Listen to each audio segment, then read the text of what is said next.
हरे कृष्ण राधे राधे जी सबको। माघ मास का 23वां अध्याय, जिसकी कथा इस प्रकार है। 22वें अध्याय में आपने श्रवण किया कि जो व्यक्ति योग सागर नाम का यह स्तोत्र परम पवित्र पढ़ता है, वह भक्ति पूर्वक इसको पढ़ने के बाद भगवान विष्णु को प्राप्त हो जाता है और उसे पिशाच योनि से मुक्ति मिलती है। तो आइए अब श्रवण करते हैं 23वें अध्याय की कथा। लोमश ऋषि कहने लगे कि जिस पिशाच को देवदूती ने मुक्त किया वह पहले द्रविड़ नगर में चित्र नाम वाला राजा था। वह बड़ा शूरवीर, सत्यपरायण तथा पुरोहितों को आगे करके यज्ञ आदि करता था। दक्षिण दिशा में उसका राज्य था और उसके कोष धन से भरे हुए थे। उसके बहुत से हाथी, घोड़े और रथ थे और वह अत्यंत शोभा को प्राप्त होता था। बहुत सी स्त्रियों में क्रीड़ा करता था और अनेक यज्ञ उसने किए थे। वह नित्य अतिथियों की पूजा कराता था। शस्त्र विद्या में निपुण था और ब्रह्म विद्या भी जानता था। ब्रह्मा, विष्णु, महेश तथा सूर्य की पूजा सदैव किया करता था। वह जंगल में भी स्त्रियों से घिरा हुआ क्रीड़ा किया करता था। एक बार वह पाखंडियों के मंदिर में गया और वेदहीन भस्म लगाए हुए महात्मा पाखंडियों से उस राजा की बातचीत हुई। पाखंडियों ने कहा कि हे राजन, शैव धर्म की महिमा सुनो। इस धर्म के प्रभाव से मनुष्य पाप को काटकर मुक्त हो जाता है। सवर्णों में शैव मृत ही मुक्ति को देने वाला है। शिव की आज्ञा के बिना दान, यज्ञ और तपो से कुछ नहीं बनता। शिव का सेवक होकर भस्म धारण करें। जटा रखने से ही मनुष्य मुक्त हो सकता है। जटा धारण करने तथा भस्म लेपन से ही मनुष्य शिव के समान हो जाता है। इसके बराबर कोई पुण्य नहीं है। जटा भस्म धारण किए हुए सभी योगी शिव के सदृश होते हैं। अंध, जड़, नपुंसक तथा मूर्ख सब जटा से ही पहचाने जाते हैं। शूद्र वर्ण के शैव भी पूजनीय हैं।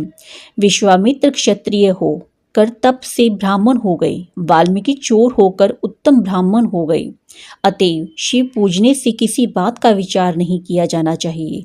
तप से ही ब्रह्म तत्व प्राप्त होता है, जन्म नहीं। इस कारण शिव को दर्शन उत्तम है तथा शिव के सिवाय दूसरे देवता का पूजन न करें। शिव तपस्वी को विष्णु का त्याग करना चाहिए, ना ही विष्णु की मूर्ति का पूजन करना चाहिए। विष्णु के दर्शन से शिव का द्रोह उत्पन्न होता है और शिव के द्रोह से रोरवादी नरक मिलते हैं। इसलिए भवसागर से पार होने के लिए विष्णु का नाम भी न लेना चाहिए।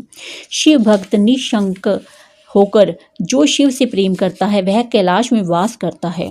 इसमें कुछ संदेह नहीं है कि इस धर्म के पालन करने वालों का कभी नाम नहीं होता। इस पाखंडी के ऐसे वचन सुनकर राजा ने मुंह में आकर उनका धर्म ग्रहण कर लिया। वह वैदिक धर्म को त्याग दिया। श्रुति, स्मृति और ब्राह्मणों की निंदा करने लगा।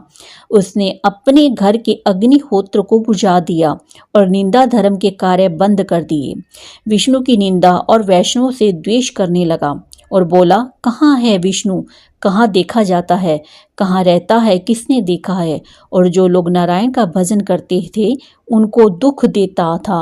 पाखंडियों का मत ग्रहण कर राजा वेद, वैदिक धर्म, व्रत, दान और दानियों को नहीं मानता था। अन्यास से दंड देता। वह कामी राजा सदा स्त्रियों के समूह में घिरा रहता था और क्रोध से भरा रहता। गुरु तथा पुरोहितों के वचनों को नहीं मानता था। पाखंडियों पर विश्वास करता हुआ उनको गांव, हाथी, घोड़े और सुवर्ण आदि देता था। उनके सब कार्य करता, भस्म धारण करता और मस्तक पर जटा रखता था। और जो कोई विष्णु का नाम लेता उसको वध का दंड दिया जाएगा। यह ढूंढी पिटवा दी थी। उसके डर से ब्राह्मणों तथा वैष्णवों ने उस देश को छोड़ दिया और दूसरे देशों में चले गए। सारे देशवासी केवल नदी के जल से जीते थे। जीविका से दुखी होकर वृक्ष आदि नहीं लगाते थे, न ही खेती करते थे। प्रजा अन्न के अभाव से गला सड़ा अन्न भी खा लेती थी। आचार विचार, अग्नि क्रिया सबको छोड़कर काल रूप की तरह वह राजा शासन करता था।